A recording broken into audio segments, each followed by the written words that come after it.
Everybody, this is Dream. And before I get into the slate, I just want to make a note here that some of the pitchers may end up being on limits, so make sure to check about, half an hour before the slate actually starts so that you can verify that the pitchers you use are actually going to not going to have like pitch counts, stuff like that. Some teams are doing that simply because of the, season almost being over, and some teams are ready for the playoffs and they're not going to run pitchers is tough, and then some teams are, way out of the playoffs. There's only really a handful of teams that are still, in situations where they can make changes in their playoff position or make it or not make it. So with that said, let's go and get into the slate. We have a lot of good teams that are stackable here. Texas, Philadelphia, LA Dodgers, New York Yankees, Toronto. A lot of stackable options. You could even argue Tampa Bay a little bit. It's just a lot of different options here. As far as pitching goes, we have some good options as well when it comes to the prices. Got some cheaper guys that we're going to take a look at and some more expensive ones as well. Overall, I've listed 5 pitchers here that I think are the best options on this particular slate. So let's go ahead and start with that. The top guy is obviously Jacob deGrom for the Mets. He's only pitched in 10 games this season, and in every game except for the first one and actually the last game, he's had over 20 fantasy points in every game. Now, the question here is it against Atlanta, which is a good team, but he's done 2 games against them this season at 24 and 35 fantasy points. He does get enough strikeouts typically that he does pretty solid, so I don't really think he's in a really bad spot here. But it's not the most ideal, obviously, because Atlanta's good. But that said, he's been extremely good this season. The next guy I'm going to mention is Yu Darvish for San Diego against the Chicago White Sox. He's probably my favorite player on the board simply because he's just been extremely consistent lately. He's only had 3 games under 20 fantasy points in the last 2.5 months. And so I think he's in a really great spot here to have a really good game here against the White Sox. Plus, he's been getting strikeouts, and he's been getting a lot of wins, and that's really been beneficial to our situation here. I think he has 6 straight wins, so he's a great option on this particular slate. Then we're going to look at Alex Manoah for Toronto against Boston. Now, he's been pretty inconsistent lately, but he is averaging 21 fantasy points a game. But he's played Boston 3 times, and he's had 25, 19, and 31 fantasy points. And so I think he's a really solid option on this particular slate. Boston does have some guys that are hitting the ball pretty well, though, so you do have to be careful about that. But it is likely that they're going to be rolling out a lineup that's not, the top-tier version of Boston's offense. Then we're going to look at Joe Ryan for Minnesota against Detroit. Now, Detroit is pretty terrible. And he's played 3 games against Detroit, and he's had 36, 25, and 28 fantasy points, good for 30 per game, and he's had 25 strikeouts in those 3 games. Now, he's been very inconsistent otherwise, but he does have high upside in this particular matchup, and he's a pretty decent pitcher, so, and with other players like Fried against the Mets and Kershaw against Colorado and Sandy Alcantara against Milwaukee, he's a little bit safer just because of the matchup situation. And then finally, Merrill Kelly for Arizona against San Francisco. Now, he's not really my favorite option here. Obviously, he's a little bit cheaper, which is nice, and he's against San Francisco at San Francisco. He's been inconsistent most of the season, but in 5 games against San Francisco, he's got 19, 19, 34, 26, and 24. And he's only given up 6 total runs against San Francisco in all those games. And he's done pretty good with the strikeouts as well here, having 30 strikeouts in the 5 games. Not the best, obviously. He's not the biggest strikeout guy. But he's been very consistent against them, and so I think he's a good, cheaper option. If you need to save money at the position, he's a way to do it. So let's go and get in the catchers. So my first catcher is going to be kind of a kind of high risk, high reward type situation. We have Francisco Alvarez, who's joining the Mets for the first time in the majors.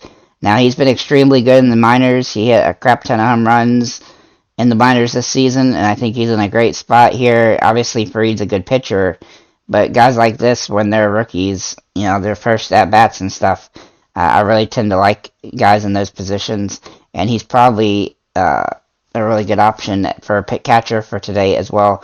But he's going to be somebody that we're going to be interested in for the entire Mets versus Atlanta series. Then we're going to look at Bethencourt for Tampa Bay.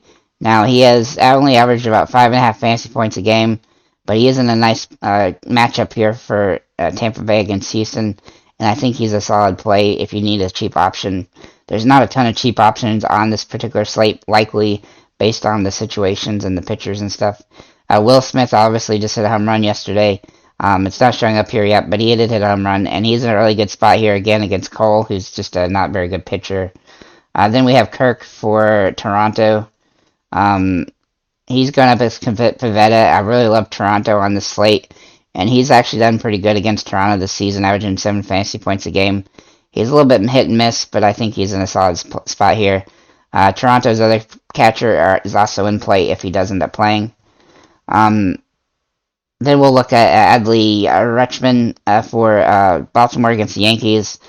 He's averaging 8.3 fantasy points a game. He's having a lot of really good games lately, been pretty consistent, hitting the ball well, and I really like him in this particular matchup. And then finally, JT Realmuto for Philadelphia against Washington. Now, there's some discrepancy on who the pitcher is going to be for Washington, but honestly, it doesn't matter who it is because all their pitchers are pretty terrible. And so I really like Realmuto in this matchup, and he's been pretty solid as of late, averaging about 8 fantasy points a game. At first base, Nathaniel Lowe is one guy I really like for Texas. Now, there's also discrepancy about who's going to pitch for the Angels.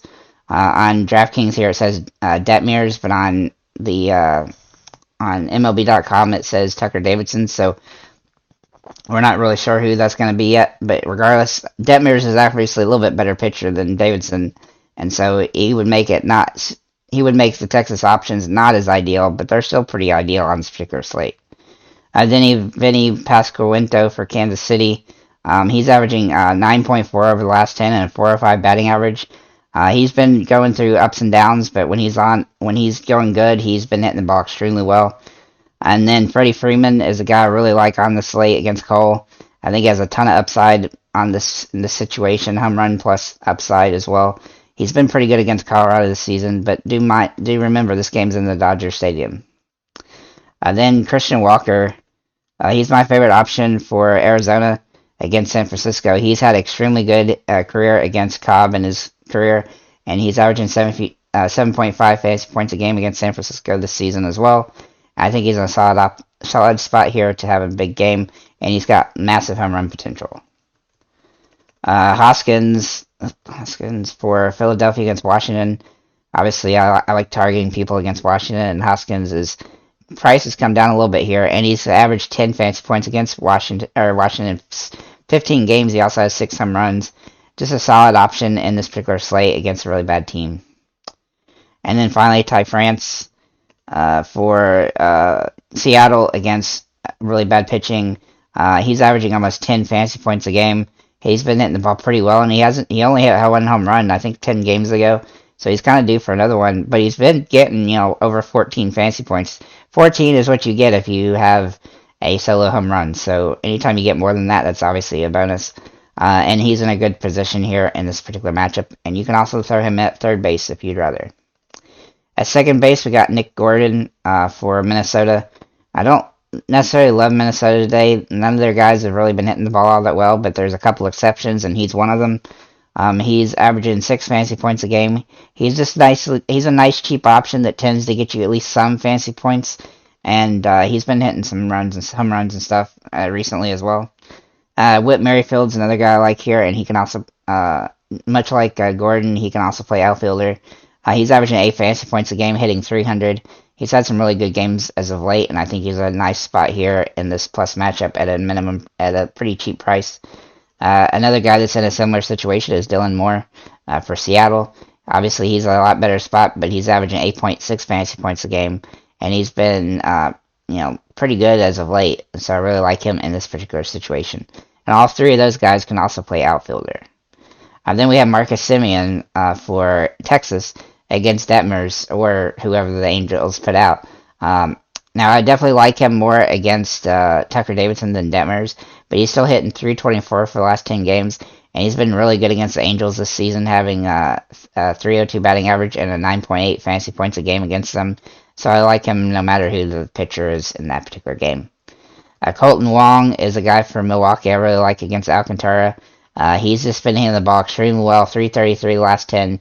He has 4 home runs in those 10 games, averaging 11.2 fantasy points a game. And then Gleyber Torres for the Yankees. He's in a really good spot here against Lyles, who and then he's almost hitting 400 with 12 fantasy points a game for last 10. Really like what he's doing. Josh Jung is a guy, that I really like for Texas. He's been up and down lately, but I do think that he's probably better if it's not Detmers. So if it is Detmers, I'm probably not going to utilize him. But he's a minimum price. If it is Detmers, I'm probably not going to utilize him. But he is almost minimum priced, which gives him some upside on this slate. And he's been hitting the ball really well lately. Then Rafael Devers for Boston. He obviously is a home run threat every time he comes to bat. And he's in a nice little plus matchup here against Toronto. He's been very good against Manoah in his career. He's probably one of the few guys for Boston that I like on this particular slate. And then we're going to look at Eugenio Suarez, who's probably one of the hottest batters lately on this particular slate. He has 6 home runs in the last 10. Obviously, just having some really big games. He is a little bit boom or bust, but he's hitting the ball extremely well, and he's in a nice plus matchup here against Oakland. And then we're going to look at Manny Machado for San Diego. I really like San Diego against the Chicago Cubs, or White Sox, sorry. He's averaging 316 and 12 fantasy points a game, including a couple home runs, 3 actually, and he's in a good spot to have potential for another one. Max Muncy is really jumping off the page at me today for the Dodgers against Cole. He's averaging 7 fantasy points a game. His batting average is low, but he's been good at home this season, a little bit better than on the road, and he's in a plus matchup here. He's a little bit boom or bust, but he's still got some plus matchup in this situation. Then Josh Donaldson for the Yankees against Lyles. I really like how the Yankees have been playing as of late. I'm not a Yankee fan by any stretch of imagination, but I do like how they've been playing, and they're finally starting to seem like they're clicking and getting hits and stuff. And when they win, they're scoring a decent chunk of runs, and that's what you want to see when you have a team against subpar pitching, and that's the type of situation this is. So he's a nice option in a plus matchup. At shortstop, I don't have a ton of good options actually, but I do have a few. Corey Seager is a guy that I do like, and he's also day to day, so we do have to worry about that. But if he does play, he's really good against the Angels this season. He's also averaging 8 fantasy points a game. I wouldn't use him if Detmers pitches simply because of his injury risk, but overall I still like him on the slate. And then Carlos Correa for Minnesota. He's been hitting 366 over the last 10 games, and he's been really solid against Detroit this season. He is kind of due for a home run, so I look at this situation as a potential chance for him to do that. And then one of my favorite options on the slate, even though he's super expensive, is Bo Bichette. He's absolutely just trashed Pivetta in his career, and I really like him. He's also been great against Boston this season, averaging 9 fantasy points a game. He hadn't hit a home run in a little bit, and he's definitely due for one, and this is a perfect situation for him to do it. Even so, he doesn't need a home run to pay off here because he managed to get hits a lot anyhow. In the outfielder situation, we have Jake Cave, who I don't think I've ever mentioned in a video before, but he's averaging 6 fantasy points a game, hitting 300, and he's got a nice plus matchup here against Detroit, and he's had some really nice games lately, and so I really think he's in a decent spot. Then we're going to look at Tiapa. These are some value options. Tiapa for Toronto against Pivetta. He's been really good against Pivetta too. He's also averaging 10 fantasy points a game against Boston this season, so he's a guy I really like in this particular situation. And then Harrison Bader for the Yankees. Since he joined the Yankees a few games ago, as you can see, he didn't play here past, I think, or maybe a week ago or something. He's been hitting the ball pretty decent most games, but he's been pitch hitting a lot. So if he starts, then he's somebody to take a look at his minimum price. Then Joey Gallo is somehow having some solid games lately. He's averaging 7 fantasy points a game. He is extremely boomer bust, but he has been hitting better than he normally does, which isn't very good to start with. But still, he's somebody you have to take in consideration on this particular slate because he's a cheap option. Now to get into the more expensive options, we have Kyle Schwarber for the Phillies against Washington, and I really like him in this particular situation. He's hitting the ball extremely well against Washington, has 8 home runs in 15 games. I think he's probably one of the top plays on the slate for that particular situation. And then we'll look at Profar for San Diego. He hasn't been hitting the ball quite as well, averaging almost 7 fantasy points a game.